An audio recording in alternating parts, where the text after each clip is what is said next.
So you already know what principle number 1 is. Would you say it with me? Always make your future bigger than your past. Say it with me. Always make your future bigger than your past.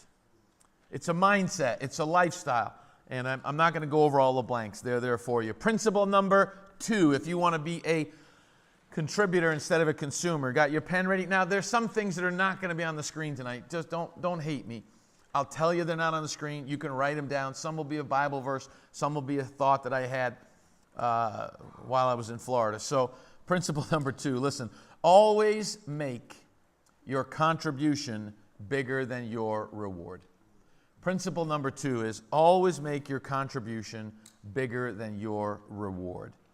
As you become more successful in whatever sphere that is, in your marriage, in your business, in schooling, whatever it is, numerous rewards will come your way.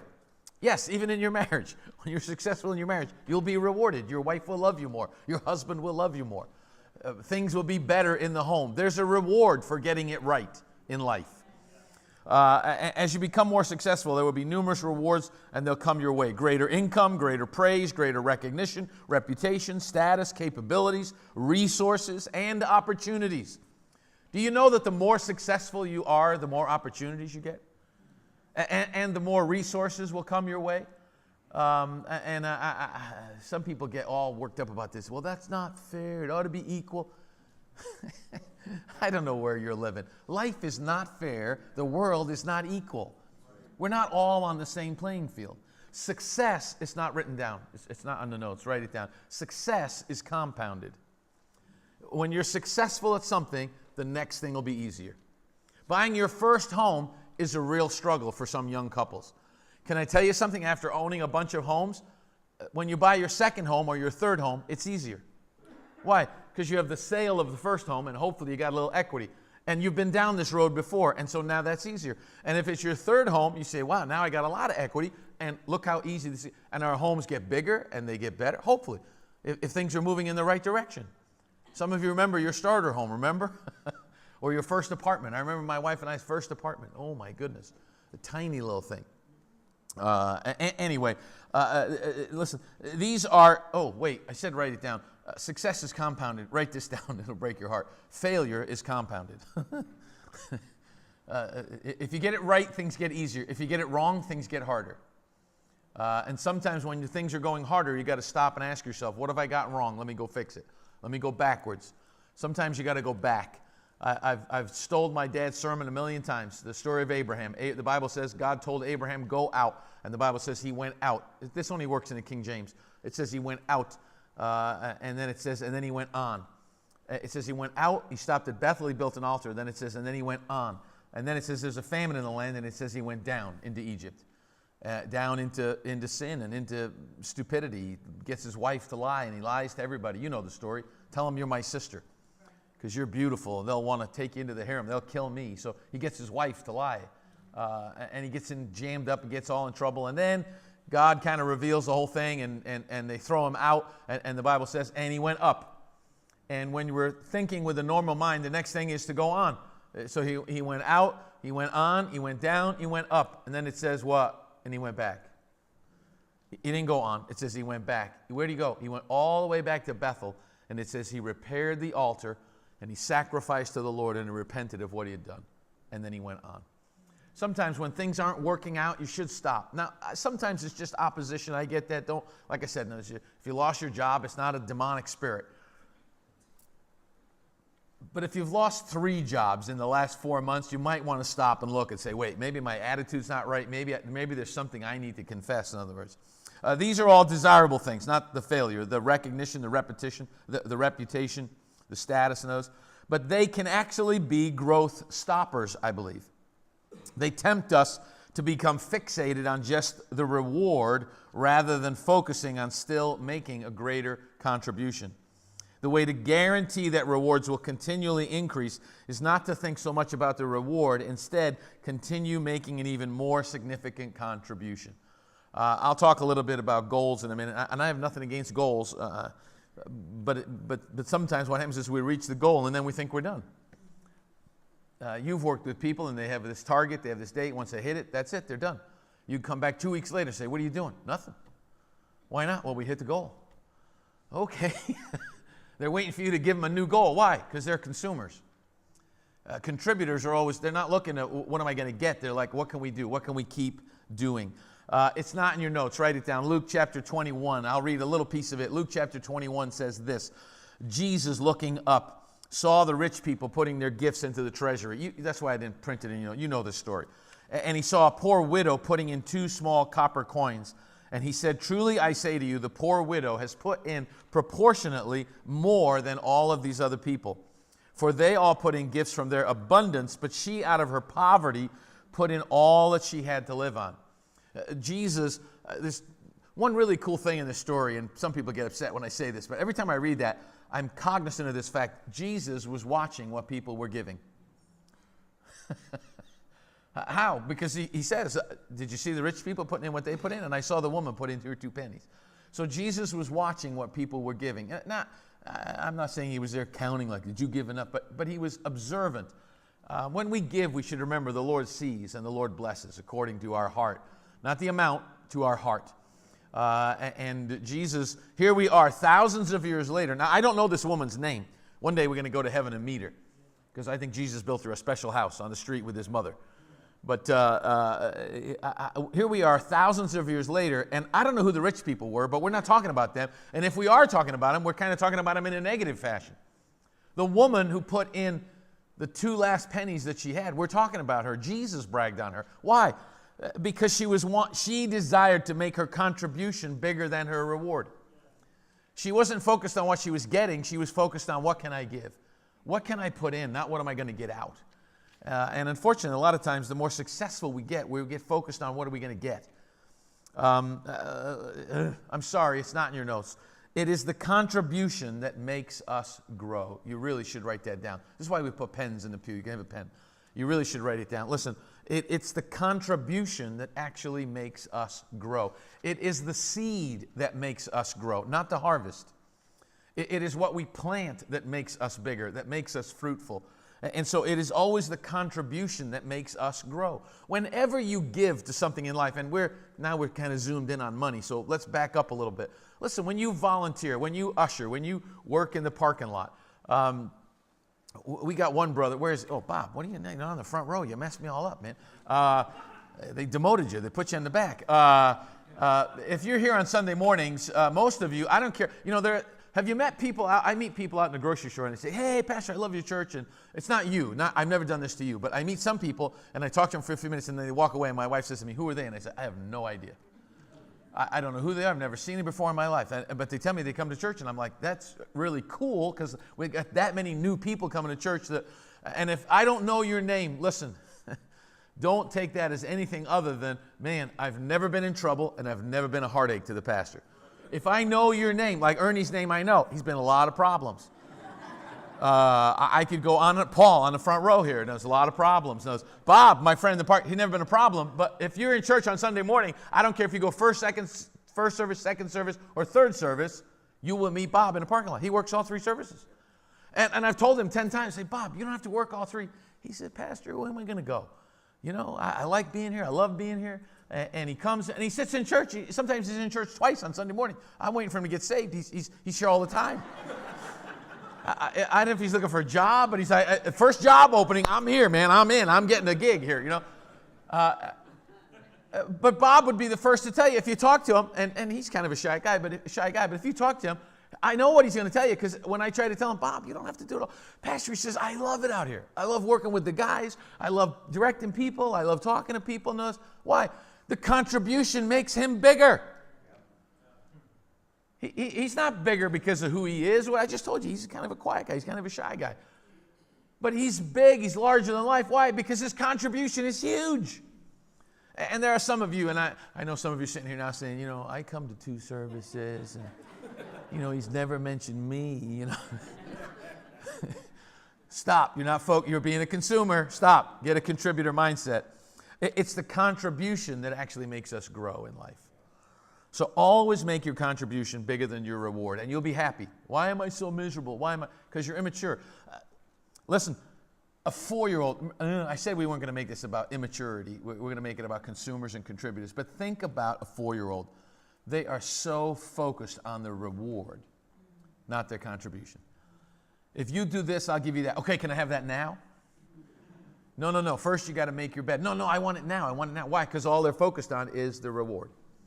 And there's nothing wrong with that with kids. It's good to reward kids. If they do something, reward them, bless them, give them the happy meal, whatever. Amen? But, if you got a 35-year-old and he's crying over the toy in his McDonald's kids meal because he already has that one. I got this one already. You're 42. Stop. It's not the Star Wars one I want. Sorry, Paul. It's not the Star Wars one I wanted. Stop. It'll be okay. We'll get you one. I promise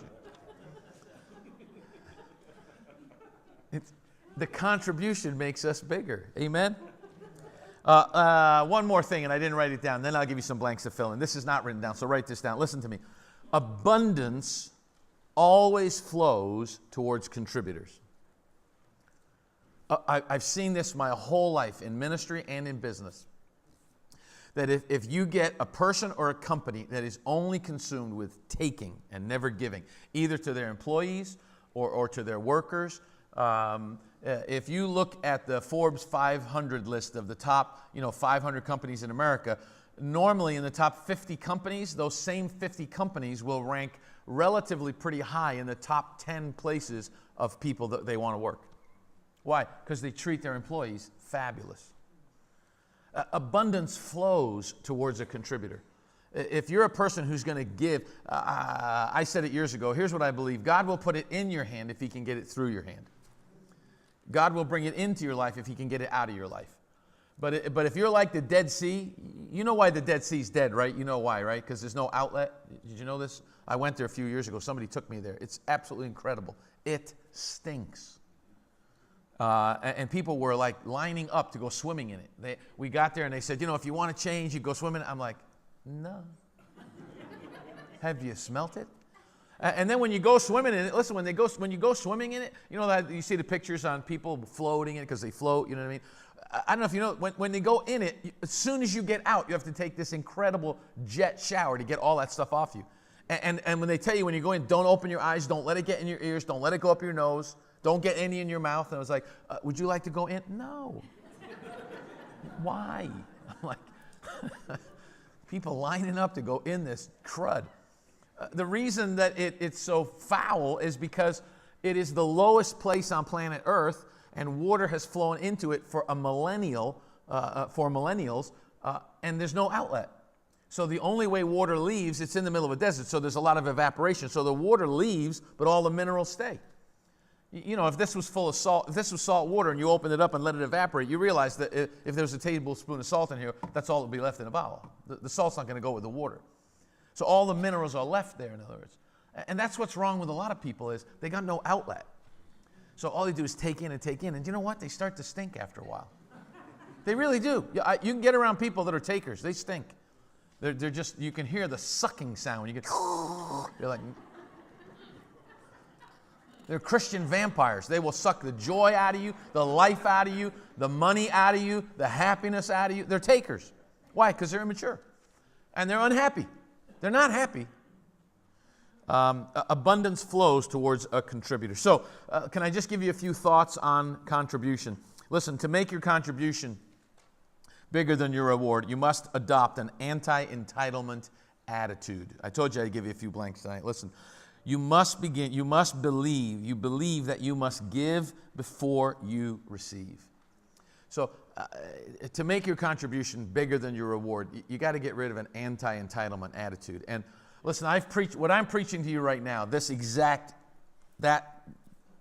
sentence right there, I've lifted out of a set of notes that I preached 20 years ago. I've preached this exact thing for over 20 years in this church. So I'm not preaching that because that fits in our political climate, but boy, does it ever fit in our political climate. I'm not here to give you politics 101. Socialism does not work. You cannot just take. It doesn't add up. The math does not work. I don't care how smart people are. I don't care if they're in Congress or senators or who they are. Every place on this planet where socialism has reigned, there is death, There is destruction, there's corruption, there's wealth at the top and poverty at the bottom. People starving to death. Why? Because anything that takes in and doesn't give stinks. And it just doesn't work. So that's true for socialism. It's true for nations. Guess what? It's true for you. It's true for your marriage. If you want to make your marriage more than it is, let me tell you something. Stop just taking from your spouse. Figure out how to bring something to the plate. Figure out how to be a contributor in this relationship, not just a taker. Don't get into a marriage thinking, boy, I'm going to get something out. This one's going to make me happy. You notice I said this one because the last two didn't. This one's going to make me happy. No, they won't. If you're looking for somebody to make you happy, you're never going to be happy. The only person who can make you happy is Jesus. And the only person who can truly make you happy is you when you have a great relationship with Christ. But if you're looking for another person to meet your needs, you can't make yourself happy. It always cracks me up. I was waiting for her to make me happy. You can't make you happy. You got to grow up. So even in a relationship, there are sometimes that people just, Adrian Rogers says it best. He said they're like, he said some people get married, they're like ticks on a dog. They're just in the relationship for what they can get out of it. It's pretty graphic, isn't it? He said the worst thing he's ever seen as a pastor is when two ticks get married. Because now nobody's happy. We're just both trying to get something out of this. Nobody's going to be happy. You must believe that you need to give before you can receive. Say amen.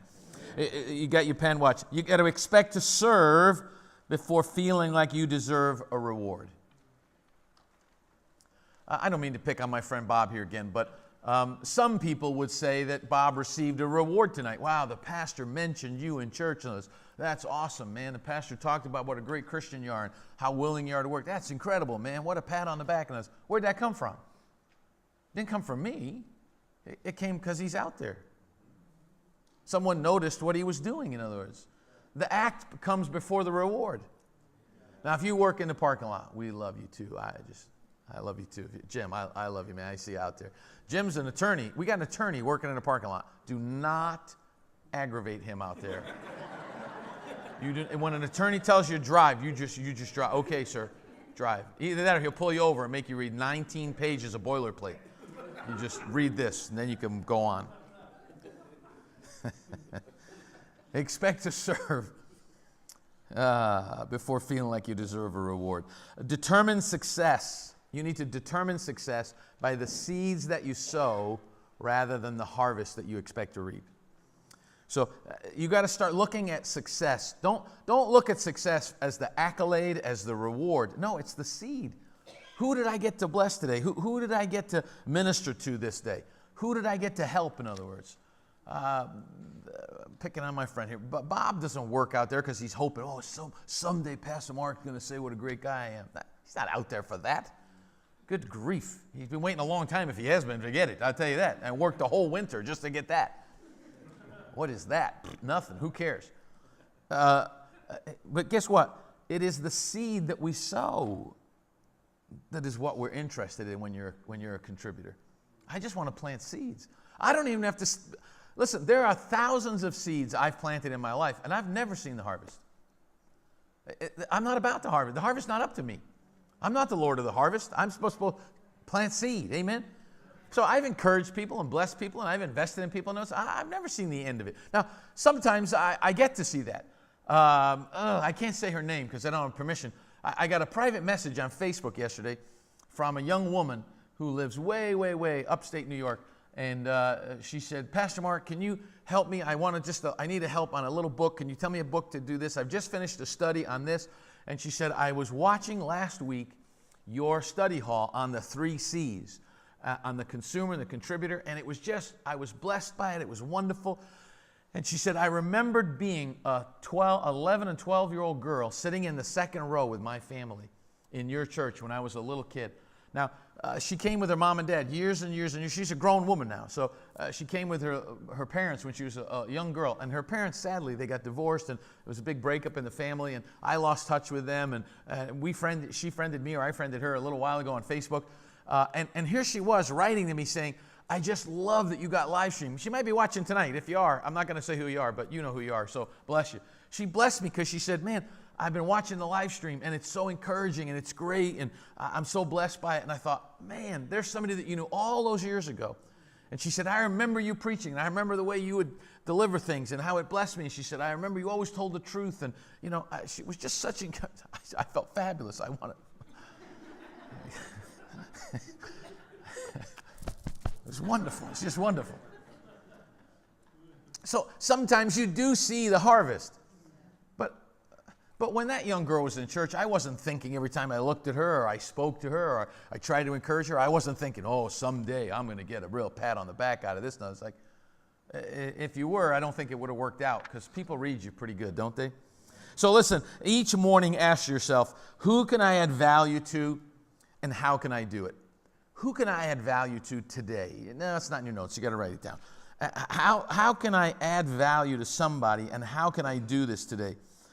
It's amazing how much you'll be able to contribute by answering this simple question each day and following it through in the day. Don't go to work today. Don't go to work tomorrow thinking, ooh, TGIF. I absolutely hate that.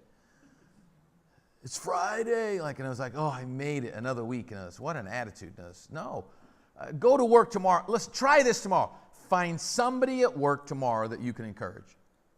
And try to make it somebody you don't like. Some of you are like, well, that's easy. I don't like it. Nobody likes me. You might just be the one we need to encourage. Maybe we got to plant a seed in you. I don't know. Just go through tomorrow. Do this exercise. Tomorrow, try to find one person that you can bless or encourage. Emotionally, financially, relationally. And who can you bless?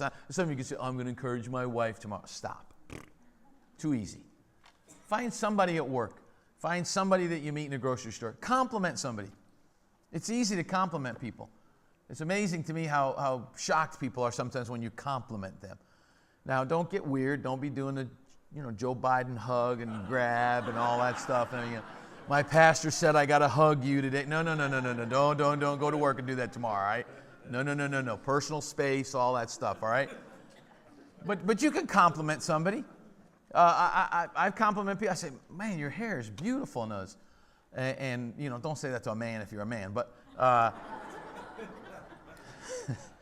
you can compliment somebody without it getting weird. In other words, man, you did a great job on that project. Thanks for what you've done. I appreciate your help on that. You'd be amazed how you can plant a seed.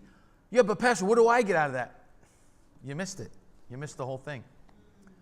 It's not about what you're going to get. Yeah, but where's my return? Where's the ROI? What do I get out of that? I have no idea. I'm not in charge of the harvest. God just wants you, if you want to have a happy life, if you want a bigger life, watch this. Always make your contribution bigger than your reward. I'm not going to go into Friday figuring out what can I get out of this day. I'm going to go into Friday saying, what can I put into this day? And you'll have a great day. Listen, the problems that you solve for other people determines the rewards that you eventually receive. The problems that you solve determines the reward that you receive. The bigger the problem, the bigger the reward. The messier the problem, the bigger the reward. This is why brain surgeons and plumbers can charge almost more than anybody else on the planet. Why? Because the problem they solve. I had a friend of mine that needed some surgery done on his brain. And so he went to Yale and he met with the guy and he said, I felt comfortable and it felt pretty good. And the guy was talking about the surgery. He said, and then I noticed the guy was sweating. The more we talked, the more like uptight the guy was getting. And he took a handkerchief out and he wiped the sweat. And he said, man, he's nervous. And he said, so it suddenly occurred to me. I asked him, tell me, how many of these surgeries have you done? How many do you do a year? And he said, well, I did 2 last year. I did 2. And my friend said, if I was getting a battery changed in my car, I don't know if I want a guy that's done it twice or the guy that's done it 1,000. I want the guy that's done it 1,000 times. And so he went somewhere else, and he finally found someone who was competent, and he paid a lot of money. And that guy makes a lot more money than maybe the first guy he went to. And that surgeon makes more. Why? Because he does it better and he does it more competently. And the problem is bigger. If you're a business person, if you're an entrepreneur or a business person, write this down. This has nothing to do with my sermon. but it just dropped into my head. So I learned it years ago. It has to do with this point, but not my sermon. The problem you solve determines the rewards you receive. Write this down. Wherever there's mystique, there's margin. Wherever there's mystique, there's margin. So if what you do is difficult to explain and hard to translate, if there's mystique, I'm not talking about ripping off people, but if you say, what do you do for a living? Well, I take the top off this and then I put it on again. What do you do for a living? Well, I put these French fries in these baskets and then I put it in here, and when the thing goes beep, beep, beep, you take it out. There's not a lot of mystique in that. I could learn that job, I think. It's a great first job, but you're not going to make much more than minimum wage putting the French fries in there and waiting for the beeper to go off. Why? Because anybody can do that. But if someone says to you, what do you do for a living? And you say, well, I work at the space program, and I'm kind of a rocket scientist, and I do this mathematical thing. Let me show it to you on the board here. And they write, and you know what I'm talking about. And then they start writing X, Y, B, 3, 9, 5, pi, 6, A, B, Y, 5, 9, 7, 2. And over here they go. And what that means is that it'll take off and hit the planet. And you're still over here looking at the 6 and the 3 going, I thought that was 9. I thought 6 and 3 was 9. And that 3 is backwards. I don't know what that is. What is that? It's mystique. You don't understand that. Guess what? That person can charge more. So if you want to make more money in life, solve bigger problems and do things that no one else can do, and do them better than anybody else can do them. And you can charge more. It's not a sin. You can charge more. That's for free. So where do you start? Write these down, and I'll move to the next point. They're not on the screen. Listen, practice a no entitlement attitude. You got to start to practice a no entitlement. I'm not entitled to this. I don't deserve this. Well, that's what I'm supposed to get. Stop it. You know, if you got what you're supposed to get, we'd both be dead tomorrow. So practice a no entitlement attitude. Look for ways to make a contribution. I already said do this tomorrow, but I want you to look for some way to make a contribution. Don't come to church on Sunday and say, okay, what am I going to get out of church? Come to church on Sunday and say, how can I contribute? You know what? I'm not a greeter, but I can greet the people that sit around me. I can be friendly. When Jason worships, I can sing. I can contribute here instead of just taking. You know, we don't all have to be Ernie's or Bob working out. I know you can't work 3 Sundays on a part of your wife's. I'd like to be with Bob, but my wife would shoot me. You know. So maybe that's why you don't have a wife, because you're out there all that time. Just get in here a little bit. I mean, come out of the parking lot. No,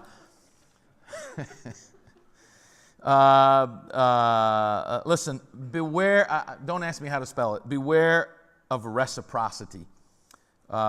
Just make a contribution for its own sake. If you don't know what reciprocity is, look it up. Reciprocity is about, what am I going to get? What am I going to get? So just ask yourself, listen, it doesn't matter what I'm going to get or what's going to happen. I just want to make a contribution for its own sake. Principle number 2, always make your contribution bigger than your reward. Principle number 3, always make your performance greater than your applause. The greatest performers in all fields are those who always strive to get better. No matter how much acclaim they receive, they keep working to improve their performance. They continually work to surpass everything they've done so far. And when you do this, your life will begin to manifest this law of what? That I always make my performance greater than the applause. This goes with the last one, but it's a little different. Let me show you 2 verses of Scripture. They're not in your notes. Write them down. John 12:43. They're not in your notes because you know these. Listen, as soon as I read it, you're going to go, oh, I know that. John 12:43 says, the problem with these men they were talking about, it says, is they love the approval of human praise more than the approval of God. John 12:43. Sometimes we just love the praise of other people. And Colossians 3:23 says, whatever you do, whatever your task may be, work from the soul. That is, put your very best effort into it as something done for the Lord. So when you go to work tomorrow, I know you're getting paid by some guy, but I'm working for the Lord.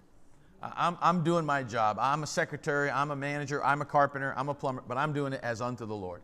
And you'll do a better job, I promise you. Why? Because you'll be worried more about the performance than the applause.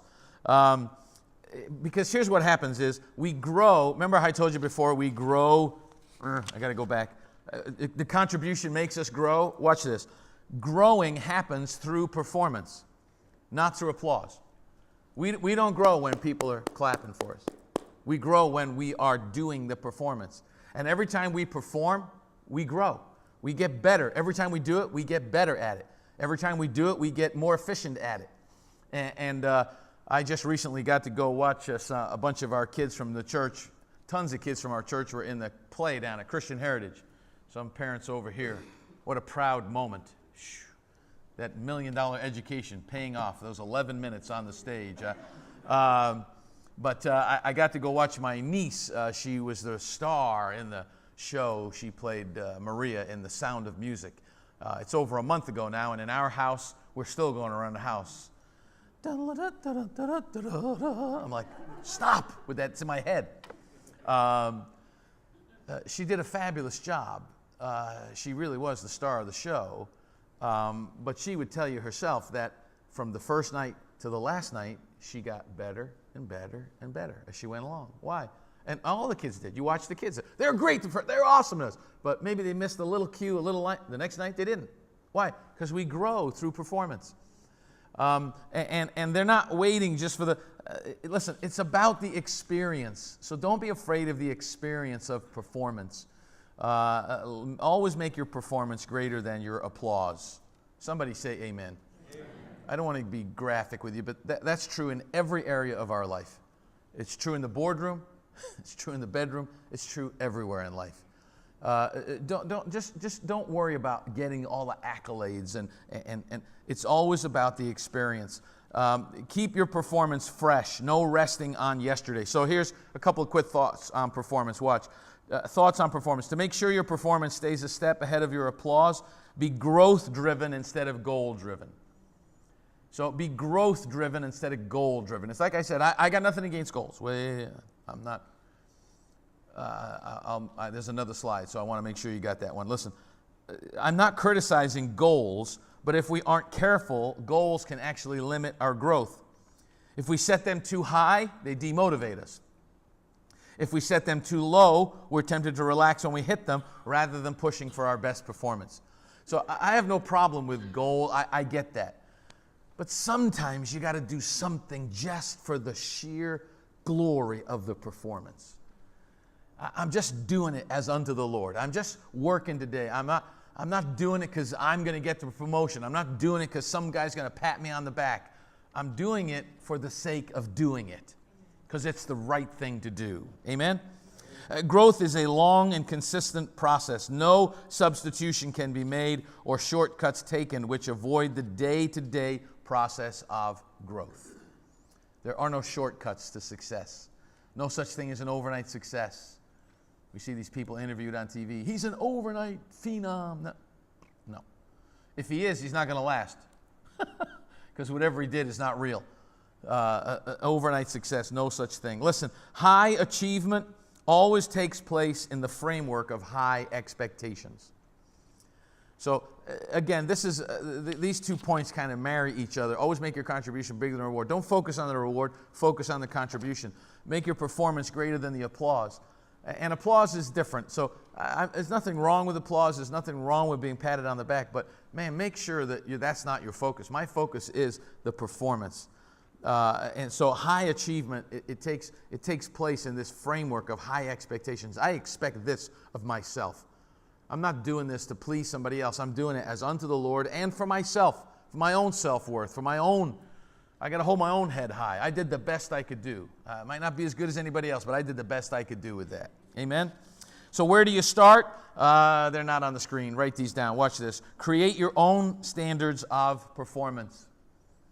See, a lot of people, especially if you work for somebody, you have a criteria of performance standards. But guess who they were set by? Somebody else. Who's the hot dog company? I forget the brand, but they say, we answer to a higher authority. Hebrew National. I love that commercial. We answer to a higher authority. And it's well, that's it. That's my job. I did what was expected of me.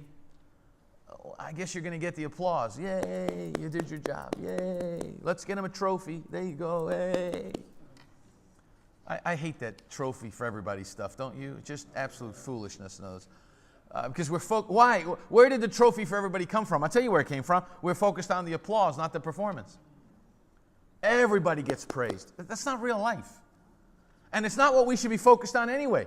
I'm going to play the best game of basketball I'm ever going to play. What? For me. I'm playing it for me, and I'm playing it for the Lord. Are we going to get the trophy? I don't know. I'm not focused on that. I'm playing the game. Listen, you got to separate performance from contribution in your own head. I'm not here to, I'm here to perform. I'm going to bring a contribution, but I'm here to perform. I'm here to do what I've been asked to do. And treat applause carefully as something to be grateful for, but not an entitlement. I'm amazed sometimes at people.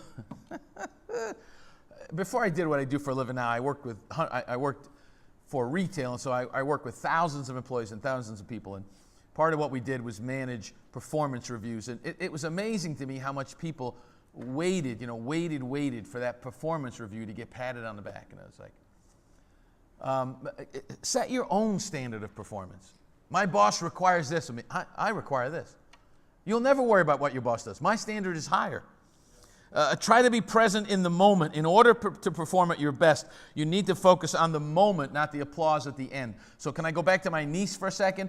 At the end of the first performance, I was not there because I was not at the first one. I didn't really want to be at any of them, just being honest with you. I'm not a big school play guy. It's hot in the auditorium. But much like Luke said, when we got there and she started, I was like, wow, this thing is great. They did an incredible job. And it was really, really fabulous. But when you watch them, in other words, they're not, when they come out and the kids start singing the first song, they're not singing the first song, what do we do about Maria? They're not singing that thinking, I wonder how loud they're going to clap. I wonder if we get a standing ovation when we're done. I wonder if they're going to do a curtain call. I wonder if we could. Because if that's what they were focused on, the song would tank. And as much as clearly as you can see that, that's what we do sometimes at work and in life. We're waiting for I did something nice for my wife. I'm sure she's going to thank me any minute now. I'm going to get the thank you. I'm going to get, well done, honey. And it's like, what? That was your motive in doing it? That's why you did it? I promise you, when the thanks comes, it'll still be empty. Why? Because you were focused on the applause, not the performance. It affects our performance. Does this make sense? I see some of you going, oh, now it's making sense. Okay, good. So go home and work on the performance and don't worry about the applause. Number 4, finally, always make your gratitude greater than your success. Only a small percentage of people are continually successful over the long haul. These outstanding few recognize that every success comes through the assistance of many other people and individuals, and they are continually grateful for that support. They realize that they are where they are and who they are because somebody helped them. Somebody assisted them. So always make your gratitude greater than your success. It's not on the screen. Hebrews 12:28 says this, therefore, since we receive a kingdom which cannot be shaken, let us show gratitude. To offer to God pleasing service, acceptable worship with reverence and awe, and let us all work 3 parking lot services on Sunday. It doesn't say that, but that's for my friend. Let us show gratitude. How do we show gratitude? Let's offer pleasing service and acceptable worship. So yes, it's verbal. It's thank you, Lord, bless you, Lord, but it's also service. What am I doing? I got to show some gratitude. I got to put some action into this.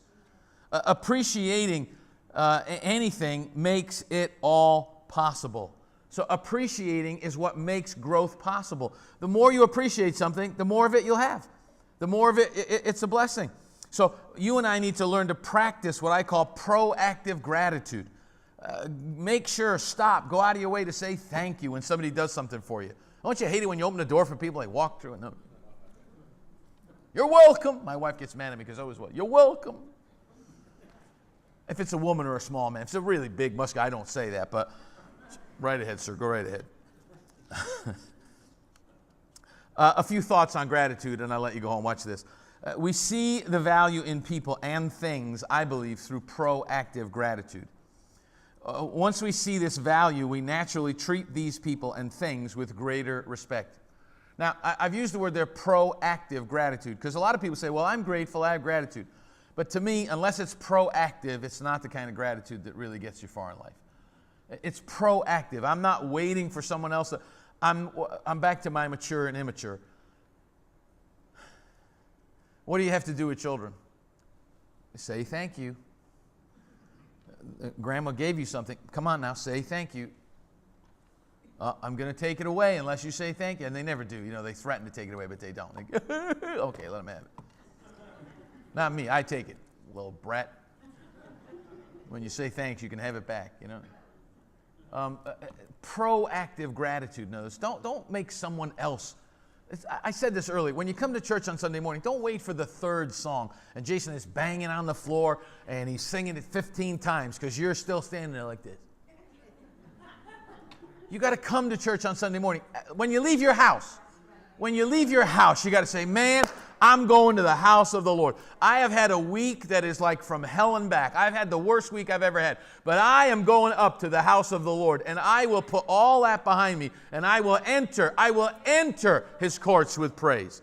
I'm not going to get filled up in there and then leave his courts with praise. I'm going to enter his courts with praise. When I walk in the door, I'm going to meet the greeter, and instead of going, yeah, hi, yeah, sure, great, okay, great, yeah.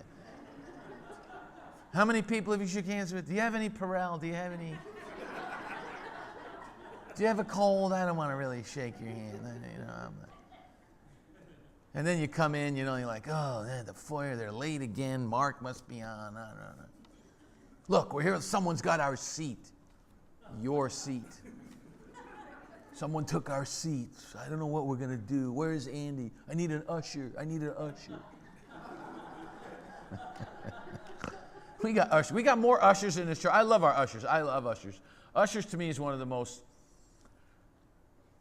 I love you. I love all you do. We couldn't take the offering without you, but I can find my own seat. I'm not really.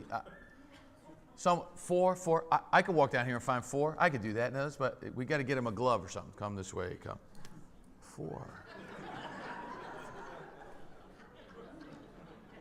I see them. I'm like, that's the same 4 I was looking at. I didn't need you. Are they on sale or what? We get all worked up. Where's the usher? Where's that? We get bent out of shape over the craziest things. Why? Because we haven't come to make it about gratitude. We want success. How am I going to get blessed today?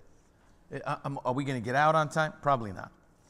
Listen, we see the value in people through proactive gratitude. Once we see the value, we naturally treat those people with greater respect. If you got a pen in your hand, it's not in your notes, and it has nothing to do with the study, but it's worth writing down. It's worth $10. Listen, see that word respect? You wrote it down in your own handwriting? You should circle it, and then next to it you should write this. Whatever you respect in life, you will attract. Whatever you respect in life, you'll attract. If you say to me, man, I wish I had more authority in my life. You know why you don't have some authority? It's because you don't respect authority. Treat people around you with authority. It's amazing to me how flippant we can be sometimes in our culture as we don't respect things. Whatever you respect, you attract. If you have a car and you treat it like it's a piece of junk and you don't wash it, you don't clean it, you don't change the oil, you're driving on Italian racing Baldinos. And if someone wanted to get in the back seat, they couldn't get in because all the junk you got in there. Here's what I doubt. I doubt that you'll ever own a new Mercedes G-Wagon. I just doubt that.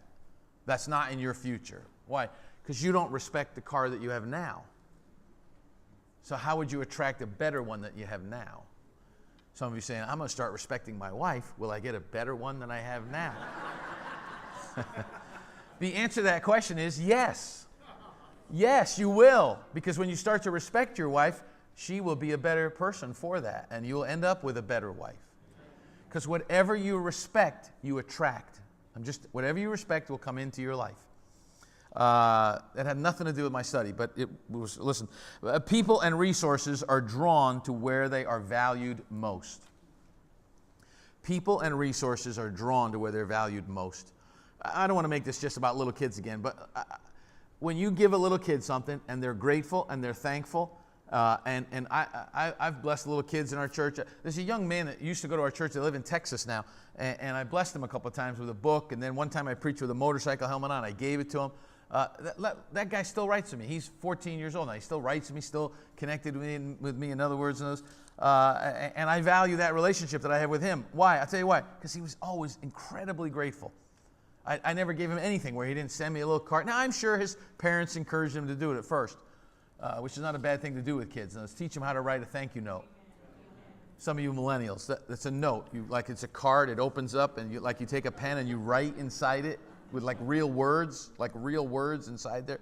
Not ones you like cut and paste, real ones that you wrote yourself, like you put them in there. And then you put it in a thing like that licks and it closes. You have no idea what I sent a guy an email. I said, hey, thanks, in an email. And that's, an email, 2 seconds of your time. What was that?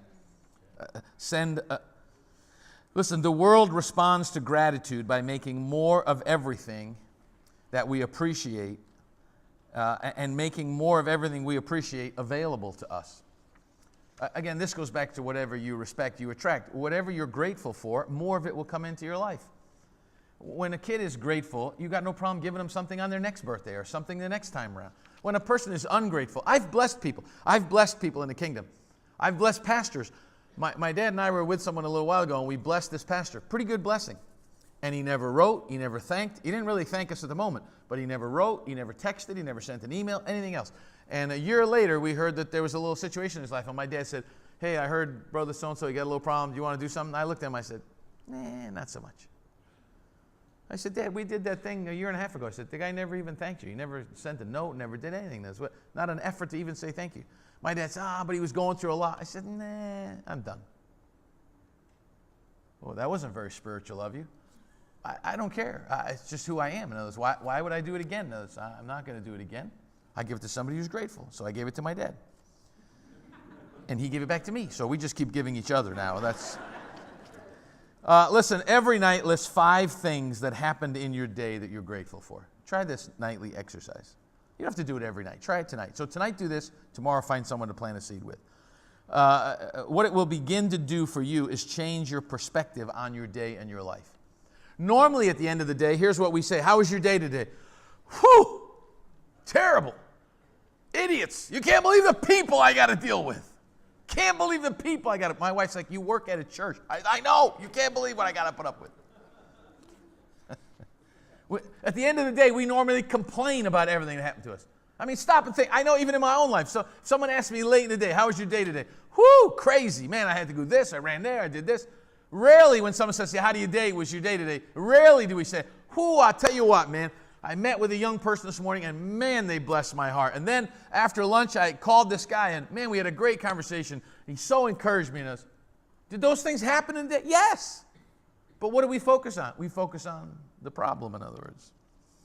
Listen, if you can learn to focus on what you have, you will always see that the universe is abundant. You'll have more than enough. If you concentrate on what you don't have, you'll never have enough. So get your pen ready. I want to give you one last blank. Listen, I learned this years ago from somebody. Gratitude is actually your gift back to a giver. That's what gratitude is. They didn't give it to you because they wanted accolade. They didn't want the thanks. Most people that are creators almost get embarrassed when you thank them. They don't want to take the credit. But that doesn't mean we shouldn't give it. And it doesn't mean we shouldn't thank them. And I'm not saying that that's why they did it. They didn't do it for that. But that's my gift. There are people in my life that have blessed me beyond my wildest dreams. If I told you some of the things that people have done for me in my life, maybe because I'm a pastor, maybe because I've blessed their lives in some spiritual way, I don't know. But there have been people who have poured into my life time, talent, opportunity, and some even financial blessing. The people have opened a door for me and done things for me. And can I tell you this?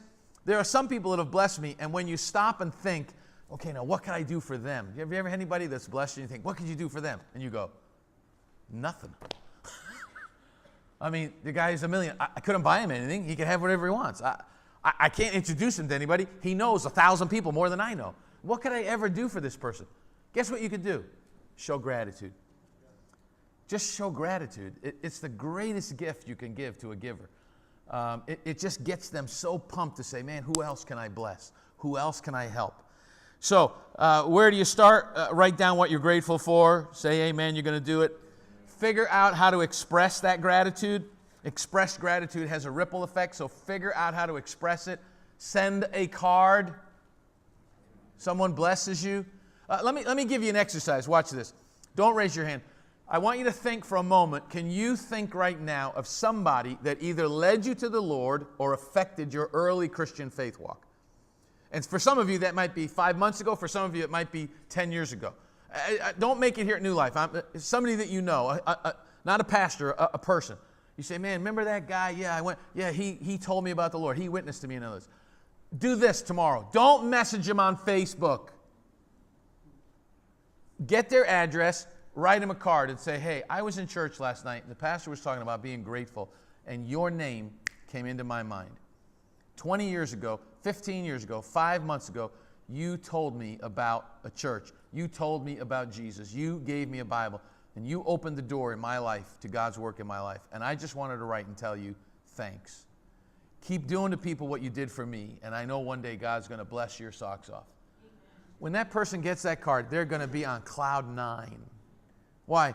Because that's what gratitude is. It's our gift back to the giver. Amen? You don't have to do that one. Some of you are saying, I'm not saved. So someone like Paul, find some other thing, okay, that will work for you or something or other, all right? Can I give you one more thing to write down? Always make it about them. Always make it about them. Don't make it about you. When you're saying thanks, don't make it about yourself. Make it about them.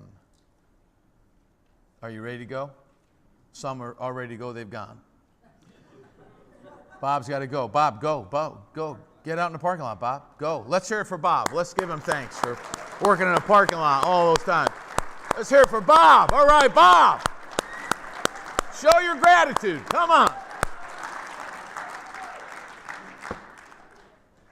Father, I thank you for the people that have sat here tonight, the people that have listened on live stream or here, and I pray, God, that you'll help us take these truths into our hearts. God, we've come tonight not to learn just how to make our lives better, although I believe these principles will. We've come tonight, God, because we want to make our lives happier, our lives more fulfilling, and God, we want to be used by you to bless others. So help us, God, to focus on these principles tonight, and help us to realize, God, that with just a little bit of work, if we'll make the future bigger than our past, if we'll make our contribution bigger than our reward, if we'll worry more about the performance than the applause, and if our gratitude will be greater than our success, help us do these things. In Jesus' name. I love you, New Life. Bless your heart.